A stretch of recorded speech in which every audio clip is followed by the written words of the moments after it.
পূরণ করিতেছি মহান সৃষ্টিকর্তার নামে, যিনি পরম করুণাময় এবং অত্যন্ত দয়ালু। আজকে আমার জন্য খুবই আনন্দের একটা দিন। এই যে পিছনের যে মরা নদীটা জীবিত হয়ে গেছে এবং এই মরা নদীতে জীবিত হওয়ার পর দুইটা পার ওয়াকওয়ে তৈরি হয়েছে।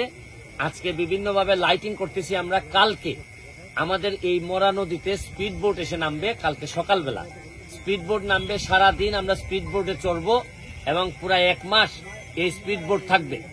এই স্পিড বোট থাকবে কালকে বিকালে 5টার পর থেকেই শুরু হয়ে যাবে। এই জায়গার মধ্যে আমাদের আনন্দ করার ব্যবস্থা করা হবে। যারা ঈদের জন্য কাজ করছে তাদের জন্য কিছু খাবারের ব্যবস্থা থাকবে, ছোট্টখাটো গানের ব্যবস্থা থাকবে এবং সন্ধ্যা হওয়ার সাথে সাথে মাগরিবের নামাজের পরেই এখানে ফায়ার ওয়ার্কস হবে।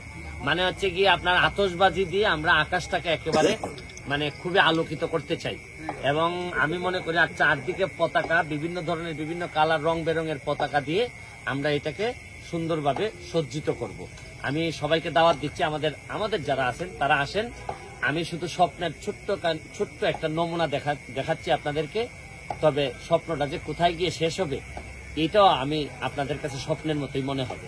দাওয়াত দিচ্ছি, ভালো থাকবেন, সুস্থ থাকবেন।